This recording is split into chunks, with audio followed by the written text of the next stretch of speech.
Salut à tous, en espérant que vous tenez le coup. Pendant ce temps, l'ambiance à Paris est loin d'être paisible. On est en pleine ébullition. Le groupe militant pour l'autonomie kabyle a choisi de ne pas reculer malgré la tension palpable. Leur objectif ? Maintenir coûte que coûte leur événement pour annoncer, de manière totalement unilatérale, la naissance symbolique d'une Kabylie indépendante. Oui, vous avez bien entendu, indépendance déclarée sans détour en plein cœur de la capitale française. Hier soir, on est resté avec vous jusqu'à une heure franchement indécente. Oui, jusqu'à ce que la nuit nous chasse pour vous détailler une info de taille. Les autorités françaises ont tranché net. L'événement en question, cette cérémonie solennelle, est désormais frappé d'interdiction. Pourtant, tenez-vous bien, plus d'1 millier d'invités étaient attendus, dont près d'1 millier de figures politiques majeures. C'était un vrai melting pot diplomatique. Des députés venus du Maroc, d'Israël, du Canada, des sénateurs français, des élus européens, sans oublier quelques noms bien connus de la scène internationale. Bref, un rassemblement de haut vol qui ne verra pas le jour comme prévu. Initialement, la grande messe du MAC devait se dérouler dans un lieu à la hauteur de leurs ambitions, une salle chississime nichée dans le prestigieux palais des Congrès de Versailles, face au mythique château du même nom. Et ce n'est pas tout, plusieurs grands noms de la presse internationale avaient prévu de couvrir l'événement comme si l'on assistait à un sommet mondial. Mais voilà retournement de situation. Le préfet des Yvelines, Frédéric Rose, souvenez-vous, on en a parlé longuement hier, preuves à l'appui dans notre émission est entrée en scène. Il faut dire que c'est lui qui a juridiction sur Versailles. Et c'est à 18h pile, au tout dernier moment, qu'il a dégainé une décision express annulation, pure et simple, clap de fin pour la cérémonie au Palais des Congrès, rideau. Côté juridique, le MAC n'a pas fait appel à n'importe qui. 2 poids lourds du barreau ont été mobilisés. On vous en avait parlé hier en donnant leur nom, souvenez-vous. Le premier franco-israélien est aussi une tête bien connue de la chaîne CNews, où il commente régulièrement l'actualité avec assurance. L'autre, Emmanuel Altit. Et là, attention, on monte encore d'un cran. C'est l'un des avocats français du très controversé Premier ministre israélien Benjamin Netanyahou. Ces 2 ténors du droit ont été appelés en renfort pour déposer un référé devant le tribunal administratif de Versailles, une procédure d'urgence en mode express pour tenter de faire annuler la décision du préfet des Yvelines. Objectif clair, reprendre la main sur la fameuse salle de Versailles et y maintenir coûte que coûte la déclaration d'indépendance kabyle. Tout reposait sur un verdict espéré dès les premières lueurs du jour. Silence radio du côté du tribunal administratif de Versailles, aucun jugement rendu ni au beau milieu de la nuit, ni à l'aube de ce dimanche 14 décembre 2025. Pas l'ombre d'un verdict. Et pendant que la justice restait muette, le MAC lui a rapidement changé de stratégie. Selon nos dernières infos recoupées et vérifiées, le mouvement a jeté son dévolu sur un tout autre lieu, une salle discrète bien plus modeste, mais placée stratégiquement, en plein cœur de Paris. Et pas n'importe où, à 2 pas de l'Arc de Triomphe. Oui, vous avez bien entendu l'Arc de Triomphe entre Porte-Maillot et les beaux quartiers parisiens. Mais cette fois, l'ambiance est tout sauf festive. Le secteur est sous haute tension. Les forces de l'ordre CRS en tête, ces unités mobiles formées pour encadrer les moments explosifs, ont bouclé le périmètre. Le quartier est littéralement quadrillé comme en état de siège avant même que le moindre discours ne soit prononcé. Autour de la fameuse salle, celle où les militants du MAC se préparent à faire retentir leur déclaration d'indépendance, c'est devenu une forteresse. Impossible d'y entrer sans passer par une série de contrôles serrés. Le quartier entier est verrouillé comme un coffre-fort gardé de près. Pourquoi ? Parce que dans cette salle louée pour l'occasion, il n'y a pas que les figures du mouvement des invités étrangers sont aussi attendues. Et pour les autorités, c'est zéro risque. Car oui, on sent bien que l'État français joue la carte de la prudence extrême. Pas question de voir Paris devenir le théâtre d'affrontements entre factions opposées. D'un côté, les militants du MAC fervents défenseurs de la rupture avec Alger. De l'autre, des soutiens au régime algérien ou même des opposants à ce régime mais qui rejettent fermement l'idée d'une sécession. Bref, un cocktail explosif avec en prime une revendication inédite dans l'histoire de l'Algérie contemporaine, détacher la Kabylie du reste du pays un précédent que personne ou presque ne veut voir se concrétiser. Malgré les embûches, les pressions et l'annulation du lieu initial, le MAC n'a pas reculé d'un pouce. La proclamation de l'indépendance kabyle, elle aura lieu quoi qu'il en coûte. Adieu donc le cadre grandiose du Palais des Congrès de Versailles, qui devait accueillir près de 1200 convives. Fini le faste Royal Place à un espace plus modeste, mais l'objectif lui reste inchangé. Et maintenant, accrochez-vous, d'après nos sources, les élus français qui figuraient sur la liste des invités ont finalement choisi de ne pas s'y rendre. Motif officiel, la sécurité. Mais en coulisses, plusieurs questions flottent. Ont-ils été discrètement conseillés par l'État ? Ou bien ont-ils tout simplement préféré, d'un commun accord avec les organisateurs, éviter de jeter de l'huile sur le feu ? En tout cas, leur absence semble une manœuvre pour esquiver tout risque d'incident ou d'escalade embarrassante en pleine capitale. Alors non, les responsables politiques français ne feront pas le déplacement pour applaudir en direct la déclaration d'indépendance de la Kabylie par le MAC. Mais attention, cela ne veut pas dire qu'ils sont restés silencieux. Selon nos infos, certains ont tout de même pris soin d'envoyer des lettres de soutien, oui, des mots bien choisis, soigneusement emballés que la direction du mouvement prévoit de lire à haute voix. Et bien sûr, tout ça sera mis en vitrine rendue publique pour que tout le monde sache qui soutient qui, sans vraiment être là. Et parce qu'on est en 2025, cette proclamation sera retransmise en direct sur les réseaux sociaux. D'après nos sources, le show commencerait entre 14h30 et 15h avec Ferha Meheni, alias Farmani, entouré de ses proches collaborateurs. Ce sera le moment solennel, la déclaration officielle d'une Kabylie libre devant caméra et smartphone. Et les images qui circuleront en ligne ne mentiront pas, elles nous diront clairement qui a répondu présent, qui a osé s'asseoir dans la salle. Spoiler alert, rien à voir avec le plan initial. On est bien loin de l'événement clinquant prévu au départ avec ses 1200 invités et ses journalistes venus des quatre coins du monde. Là, on est dans une version beaucoup plus restreinte, mais politiquement brûlante. Mais alors, la grande question qui plane la presse étrangère, surtout les médias français, vont-ils oser se pointer dans ce nouveau spot planqué à 2 pas de l'Arc de Triomphe ? Eh bien, mystère total. Pour être honnête, personne n'a la moindre idée. Silence radio, incertitude absolue. Ce qui est sûr, en revanche, c'est que l'ambiance à Paris est tout sauf détendue. On baigne dans un flou nerveux, un genre de tension feutrée qui pèse dans l'air. Les autorités, elles retiennent leur souffle, elles redoutent que la situation bascule, que cet événement serve de détonateur à des troubles graves de l'ordre public. Et on le voit clairement, les services de renseignement, la police nationale, tout ce beau monde est sur les dents. La zone est bouclée, les accès filtrés, le moindre mouvement est analysé à la loupe. Certains parlent même d'un risque d'attentat, d'agression violente, bref d'un climat explosif. On est sur un fil et personne ne sait dans quel sens ça va basculer. La France clairement veut garder le couvercle bien fermé sur la marmite, l'ordre public à préserver, la sécurité des citoyens, priorité absolue. Ce que les autorités redoutent par-dessus tout, c'est que le territoire français devienne le décor d'un affrontement politique importé. Et pas juste une querelle de mots, on parle ici de tensions explosives qui pourraient carrément tourner au drame.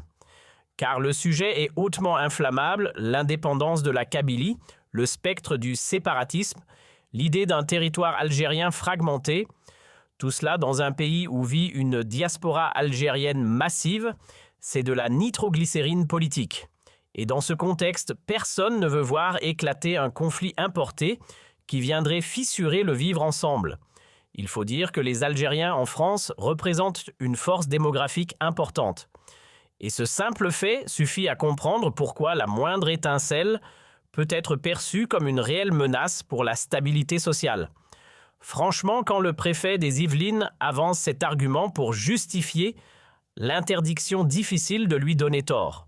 Mais la vraie question reste en suspens, cette décision des autorités françaises relève-t-elle d'une logique purement sécuritaire ou bien ont-elles discrètement cédé aux pressions venues d'Alger, du chantage diplomatique déguisé? Mystère pour l'instant. Franchement, je ne pense pas que la France ait cédé à quoi que ce soit.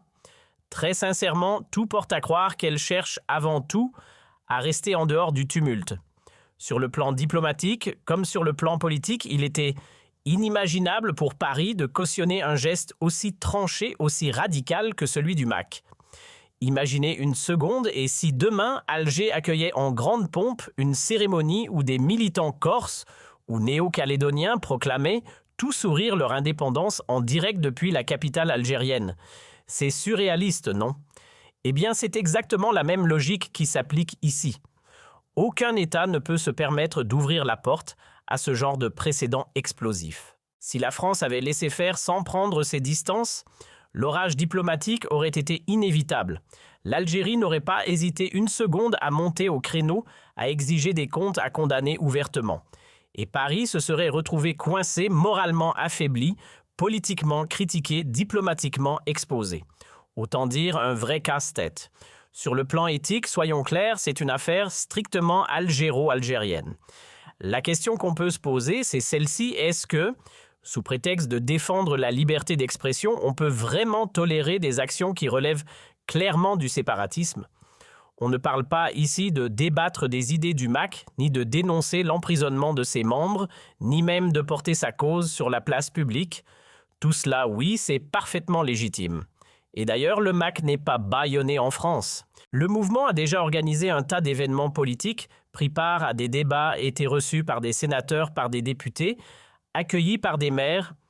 On l'a même vu sur plusieurs plateaux télé dans les médias français. On ne peut donc pas parler de censure ou de répression. Mais cette fois, on est sur un tout autre registre. Il ne s'agit plus d'expression d'idées, mais d'un acte symbolique, fort une proclamation de sécession en plein Paris, concernant un pays, l'Algérie, avec lequel la France entretient à la fois des liens historiques complexes et des tensions persistantes. Il n'est donc pas surprenant que les autorités françaises aient choisi de prendre leur distance en se désolidarisant clairement d'un événement aussi inflammable. Et même si elles ne l'ont pas dit officiellement, leur message est limpide. Alors oui, l'État français a dit non à la tenue officielle de cette cérémonie. Interdiction formelle, mais attention, ça ne veut pas dire que le MAC est hors la loi. En France, tant qu'on ne bloque pas la rue ou qu'on ne crie pas dans un mégaphone sur les trottoirs, louer une salle privée, c'est parfaitement légal. Pas besoin de feu vert de la préfecture. Tu veux une salle, tu signes un contrat, tu payes, et basta. C'est un arrangement privé entre deux parties, et c'est exactement ce qu'a fait le MAC. Et du moment que tout reste à l'intérieur des murs, que ça ne déborde pas sur l'espace public, voilà, c'est ce fameux mot « débordement ». Tant qu'il n'y en a pas, les autorités n'ont aucun levier pour intervenir. Pas de nuisance publique, pas de problème. Sauf que, on parle ici d'un événement sous haute tension. Les militants du MAC sont dans le collimateur. Certains d'entre eux sont connus pour ne pas mâcher leurs mots ni leurs gestes. Et en face, il y a aussi des groupes pro-régime algériens qui n'attendent qu'une occasion pour régler leurs comptes. Le cocktail est explosif et le moindre faux pas pourrait faire basculer la situation dans l'affrontement pur et dur. Bref, une étincelle suffirait à tout embraser. On n'est pas juste sur un risque de débordement léger, non. Là, on parle potentiellement de confrontation violente, voire de quelque chose de beaucoup plus grave. Rien ne dit qu'un groupe de casseurs n'arrivera pas armé de couteaux ou de barres sous couvert d'une prétendue contre-manifestation. Et si ça dérape, si ça part en vrille dans les rues de Paris, les dégâts pourraient être considérables, mobilier urbain détruit, vitrines explosées, infrastructures publiques ravagées. Le décor est déjà planté et il ne manque qu'une étincelle pour que tout s'enflamme. Honnêtement, je comprends parfaitement la stratégie des autorités françaises. Vraiment. D'un point de vue sécuritaire, leur prudence est justifiée. Ce n'est pas à la France de devenir le ring de boxe des conflits politiques venus d'ailleurs. Et voir des clans opposés régler leurs comptes sur son sol, ce n'est ni acceptable ni tolérable. Voilà où on en est. Le MAC de son côté tient bon et maintient l'événement envers et contre tout. Techniquement, ils sont dans leurs droits, du moins tant qu'ils restent confinés dans leur salle. Mais s'ils décident de sortir d'occuper la rue, de transformer ça en démonstration publique, alors oui, là, ils franchiraient la ligne rouge légale. Sur le papier, aucun responsable politique français ne figurera parmi les participants à cette cérémonie. Aucun nom, aucune présence officielle, rien. Et pourtant, une question demeure, pourquoi ce silence généralisé surtout de la part de certaines figures de la droite ou de l'extrême droite qui en d'autres temps n'auraient peut-être pas hésité à s'afficher. Fuite organisée ou retrait tactique? Ont-ils préféré rester à l'écart pour des raisons de sécurité? Ont-ils jugé que leur présence aurait pu être mal interprétée, voire dangereuse politiquement? Ou bien y a-t-il des enjeux diplomatiques plus subtils derrière ce retrait collectif? Difficile à dire pour l'instant. Le flou est total et les langues restent bien gardées. Ce qui est sûr en revanche, et c'est une exclusivité que nous vous livrons, c'est que le MAC, lui, ne recule pas. Malgré les désistements, malgré les tensions, il maintient coûte que coûte sa cérémonie de déclaration d'indépendance. Et pas dans un coin discret en plein cœur de Paris, à 2 pas de l'Arc de Triomphe. Rien que ça. Côté sécurité, on n'a pas fait dans la demi-mesure. Le site choisi par le MAC est littéralement encerclé par les forces de l'ordre. Un déploiement musclé, coordonné, massif. Chaque entrée, chaque coin de rue est sous haute surveillance. Les autorités parisiennes ont activé un dispositif de contrôle exceptionnel, un niveau d'alerte rarement atteint digne des grands événements à risque. Oui, la préfecture de police ne laisse rien au hasard. Maintenant, on croise les doigts. On espère vraiment que tout va se passer sans heurts. Car voir éclater des scènes de violence, des actes de vandalisme ou des débordements incontrôlés au sein de l'espace public français, ce serait non seulement dramatique, mais ce serait surtout un coup dur pour l'image de toute une communauté. Une image collective qui risquerait d'en sortir salie. Il est important de le rappeler, tout le monde a le droit de s'exprimer, y compris ceux qui sont en total désaccord avec le MAC. Critiquer leur projet n'est pas interdit, c'est même pour certains un devoir. Car défendre l'unité d'un pays, préserver son intégrité territoriale, ce n'est pas une option. C'est une responsabilité citoyenne, surtout quand on est algérien. Cela étant dit, une chose est sûre, on ne défend pas des idées nobles avec des gestes violents. Ni la haine, ni le chaos, ni les provocations dans l'espace public ne peuvent ni ne doivent devenir les armes d'un combat pour une cause aussi juste soit-elle. Du moment que les partisans du MAC s'expriment dans le calme, qu'ils présentent leur projet sans basculer dans la confrontation, leur voix mérite d'être entendue comme toute autre voix dans une démocratie. Mais ce débat, aussi intense soit-il, doit rester dans le champ des idées du dialogue du politique. Une ligne rouge à ne pas franchir, celle de la violence physique ou morale. Parce qu'à partir du moment où les convictions deviennent des coups, des injures ou des menaces, on quitte le terrain du débat pour entrer dans celui du danger. Et ce danger, personne ne devrait en faire les frais. Aucun citoyen, qu'il soit français ou algérien, ne devrait se sentir menacé, intimidé ou mis en péril dans sa propre intégrité. Et c'est là que les autorités françaises interviennent. Leur rôle, c'est d'empêcher que la tension dégénère. Et à vrai dire, c'est non seulement compréhensible, mais absolument légitime.